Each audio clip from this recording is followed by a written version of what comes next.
CMS info systems का IPO आ रहा है। और ये आईपीओ देखिए, बिजनेस तो समझना बहुत आसान है, बहुत सिंपल रहेगा बिजनेस समझना। वो हम बात करेंगे, लिस्टिंग लॉन्ग टर्म सब देखेंगे। लेकिन एक मेरा छोटा सा मैसेज है उन लोगों के लिए जो नए नए आईपीओ में अब इन्वेस्ट कर रहे हैं। प्रॉब्लम क्या हो रही है, देखिए अलॉटमेंट वैसे तो मिलती ही नहीं है, लेकिन अगर मिलती है और स्पेशली जो नए लोग आए हैं वो उनको प्रॉब्लम हो जाती है। अगर उनका स्टॉक थोड़ा सा भी नीचे जाता है, 2-3% नीचे जाता है, तो वो टेंशन में आ जाते हैं। या लोअर सर्किट लग जाए फिर तो पूछे ही मत। तो देखिए, अगर आप लॉन्ग टर्म इन्वेस्टर हैं, आप इस चीज से थोड़ा हैबिचुअल हो जाइए। मार्केट जो है, जो आपका स्टॉक है, वो हर टाइम हर दिन हर घंटे ऊपर नहीं जाएगा, इस बात को दिमाग में बिठा लीजिए।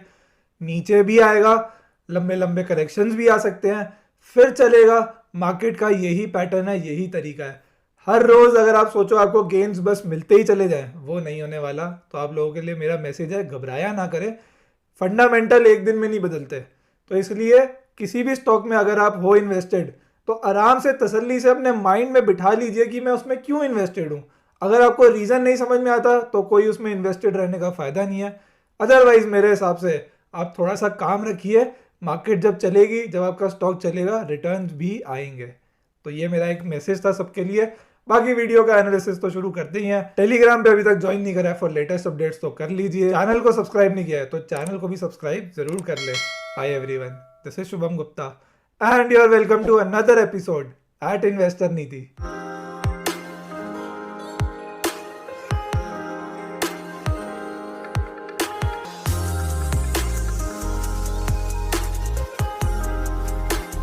तो शुरू करते हैं सीएमएस इंफो सिस्टम्स का 10 पॉइंट एनालिसिस। और सबसे पहले एज यूजुअल कंपनी की बेसिक डिटेल्स।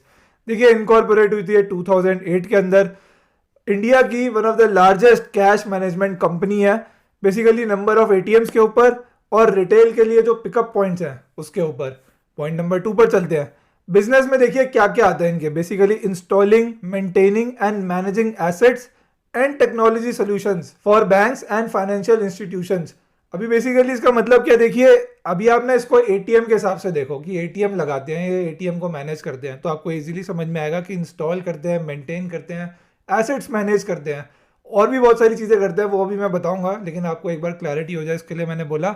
और देखिए end to end outsource basis पे करते हैं। बेसिकली काम ऐसा नहीं है कि ये बैंक का पार्ट बन जाते हैं, बैंक इन्हें या फाइनेंशियल इंस्टीट्यूशन इन्हें आउटसोर्स करते हैं, उसके बेसिस पे ये काम करते हैं। FY21 के अंदर टोटल करेंसी थ्रूपुट, यानी कि आप ये मान सकते हैं कि जितनी भी इन्होंने कैश हैंडलिंग करी है या जो वैल्यू जो इन्होंने हैंडल करी है वो बहुत ही सिग्निफिकेंट है।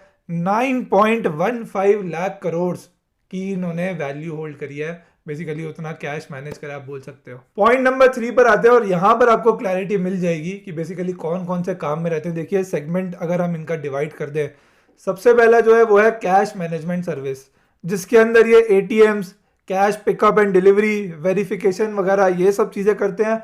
और इस बिजनेस से इनका 68.6% रेवेन्यू आता है। वहीं देखोगे मैनेज सर्विसेज जो ये करते हैं वो है, देखिए banking automation product, common control system, software solutions. तो ये सारी चीज़ें भी बैंक्स को ये प्रोवाइड करते हैं और वहाँ से 27.9% रेवेन्यू इनका आता है। और थर्डली देखिए financial card issuance for banks और पर्सनलाइज कार्ड सर्विसेज।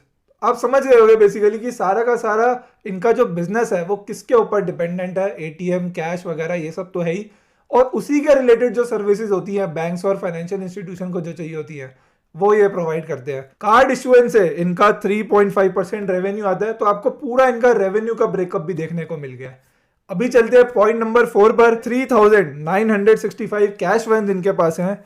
238 ब्रांचेस और ऑफिसेज हैं जो कि ऑल ओवर कंट्री है, सारे स्टेट्स और यूटीज में मिल जाएंगे। और देखिए सर्व करते हैं 1,41,977 बिजनेस पॉइंट्स, जिसमें एटीएम्स इंक्लूडेड है ऑफ कोर्स। तो बहुत सारे एटीएम्स, बहुत सारे बैंक की ब्रांचेस, बहुत सारे बिजनेस पॉइंट्स इनके बनते हैं, इसीलिए 1,40,000 को भी क्रॉस कर गए हैं। अभी देखिए बात करते हैं point number 5। Sion investments holding private limited, ये इनके प्रमोटर है। और इनके भी प्रमोटर यानी सियोन के भी प्रमोटर हैं Baring private equity Asia holdings. तो बेसिकली अल्टीमेट ओनर तो वही हो गए। इनके पास 100% इक्विटी थी अभी तक, लेकिन आईपीओ के होने के बाद 65.59% ही इक्विटी रह जाएगी थ्रू ऑफर फॉर सेल। ये पूरा का पूरा जो आईपीओ है ये ऑफर फॉर सेल ही है। और अब चलते हैं पॉइंट नंबर 6, बात करते हैं कंपनी के फाइनेंशियल डेटा, फाइनेंशियल इंफॉर्मेशन की। सबसे पहले बात करेंगे कंपनी के रेवेन्यू की। देखिए FY19 के अंदर 1159 करोड़ का रेवेन्यू करा था, 20 के अंदर 1388 करोड़ और 21 के अंदर 1321 करोड़, जो कि बहुत डिसेंट बोल सकते हैं हम। प्रॉफिट आफ्टर टैक्स देखेंगे FY19 में 96 करोड़, 20 के अंदर 134 करोड़ और 21 के अंदर 168 करोड़। ये भी बहुत अच्छा नजर आ रहा है। ईपीएस की अगर बात करें, देखिए on the lines of profitability है FY19 में 6.33, FY20 के अंदर 8.87 और FY21 के अंदर 11.09। वहीं रिटर्न ऑन नेटवर्थ देखेंगे FY19 में 12.89, FY20 के अंदर 15.84, FY21 के अंदर 17.12। वो भी ठीक है। मार्जिन देख लेते हैं, बहुत इंपॉर्टेंट। FY19 में 8.3%, FY20 के अंदर 9.6% और FY21 के अंदर 12.7% का मार्जिन आया है। फाइनेंशियल्स ओवरऑल ठीक दिख रहे हैं। वहीं long term debt to equity ratio आप देखोगे 0.12, तो वहां कोई प्रॉब्लम नहीं है, नो इश्यूज। वहीं पीई रेशो देखेंगे 19.48 पीई रेशो है। लिस्टेड पीएस जो है इनके, जो इन्होंने मेंशन करा है वो है सिस लिमिटेड, SIS लिमिटेड, 18.83 की उनकी पीई है। तो ऑलमोस्ट बराबर की पीई है वैल्यूएशन टर्म्स में, इसलिए कोई खास प्रॉब्लम नहीं हम बोलेंगे। और अनलिस्टेड भी देखिए पीयर्स है, एजीएस ट्रांजैक्ट है, रेडियंट कैश मैनेजमेंट है, वो भी ठीक कंपनीज हैं। ऑलमोस्ट देखिए अगर ओवरऑल आप इस इंडस्ट्री की बात करोगे तो क्योंकि स्लो एंड स्टेडी ग्रोथ है, बहुत सुपर फास्ट ग्रोथ नहीं होगी। ऑफ कोर्स देखिए इन्होंने मेंशन जरूर करा है कि जो ये बिजनेस है ये 1920 की CAGR से ग्रो करेगा, पर ऐसा देखिए पॉसिबल आगे होगा या नहीं वो अभी हम बात कर लेंगे, लेकिन फिलहाल के लिए ये वैल्यूएशन ठीक नजर आ रहे हैं। चलते हैं पॉइंट नंबर 7 पर, बात करते हैं आईपीओ की बेसिक डिटेल्स की। इशू साइज देखेंगे 1100 करोड़ का ये आईपीओ है और प्रॉब्लम वही सारा का सारा OFS। आईपीओ ओपन हो रहा है 21 दिसंबर को, क्लोज हो रहा है 23 दिसंबर को, अलॉटमेंट हो रही है 28 दिसंबर को और लिस्टिंग हो जाएगी 31 दिसंबर तक, साल के आखिरी दिन।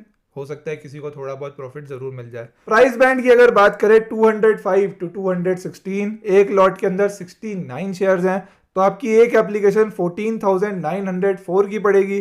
रिटेल कोटा में एज यूजुअल 13 लॉट्स और कोटा जो आपका है वो 35% रिजर्व रहेगा। अब एक पॉइंट देखिए, आईपीओ आ रहा है तो ऑब्जेक्टिव्स तो हो गई, पर साथ में आपको ये भी पता है कि पूरा का पूरा ऑफर फॉर सेल है, तो ऑब्जेक्टिव्स तो कुछ खास होने नहीं वाले। बेसिकली दो ही हैं कि शेयर्स की सेलिंग करनी है और लिस्टिंग का बेनिफिट लेना है जो एक्सचेंज पर लिस्ट होने पर मिलता है। तो अब बात करते हैं पॉइंट नंबर 9, सबसे इंपॉर्टेंट, कि लिस्टिंग के लिए क्या मेरा पर्सपेक्टिव है।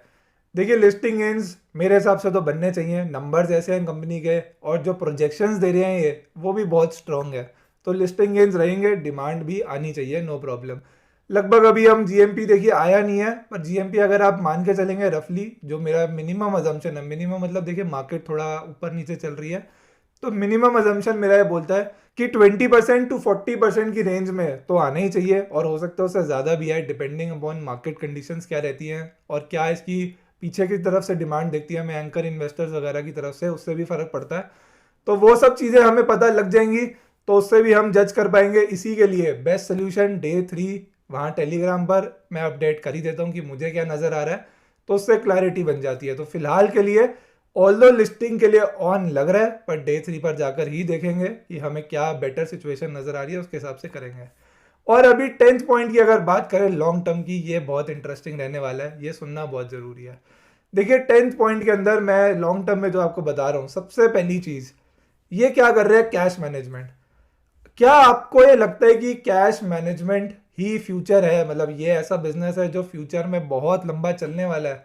इसके ऊपर एक बहुत बड़ा क्वेश्चन मार्क है, और उस क्वेश्चन मार्क को और स्ट्रॉन्ग करने के लिए एक दो पॉइंट्स मैं बोलना चाहूँगा। सबसे पहले तो देखिए आरबीआई अपना खुद बोल रहा है क्रिप्टो करेंसी का बिल अभी आने वाला है, लेकिन उससे पहले देखिए वो खुद बोल रहे हैं डिजिटल करेंसी वो लेके आने वाले हैं थोड़े टाइम में। अगर करेंसी डिजिटलाइज्ड ही होनी है और फ्यूचर भी इसी से ही है, तो फिर कैश वालों का क्या होगा, ये एक बात सोचने वाली है। और सेकेंडली देखिए ये जिन बैंक्स को सर्व करते हैं वो ब्रिक एंड मोटार बैंक्स है, यानी कि अपना आप ब्रांच में जाते हो, ब्रांचेस देखते हो, तो ब्रिक एंड मोटार बैंक्स है। ये ब्रिक एंड मोटार बैंक्स, बड़े बड़े बैंक्स, अभी इनको टक्कर देने के लिए एकदम छोटे स्टेज पर है नियो बैंक्स। नियो बैंक्स वो बैंक्स है जिनकी कोई ब्रांचेस नहीं है, सब कुछ ऑनलाइन है, सब कुछ वर्चुअल है। तो ऐसे बैंक्स धीरे धीरे ग्रोथ ले रहे हैं इंडिया में, अभी फिर भी बहुत छोटे स्टेज पर है, पर बाहर आप देखोगे तो बहुत ही सॉलिड ग्रोथ नियो बैंक्स की हो रही है। तो जब अगर वो वाली सिचुएशन बदल रही है तो ये भी एक इनके लिए नेगेटिव बनता है, दो बहुत बड़े नेगेटिव लॉन्ग टर्म के लिए। तो ये तो हमारे सामने आता ही है। वहीं अगर हम पॉजिटिव देखना चाहते हैं, अब कितना भरोसा करा जाए पता नहीं, पर इन्होंने मेंशन करा है कि ये इंडस्ट्री बहुत रैपिडली ग्रो कर सकती है अगले 5 साल। वैसे भी देखिए अभी एकदम कैश की रिक्वायरमेंट कम हो जाए ऐसा नहीं होगा, धीरे धीरे फेज आउट ही होती है चीज़।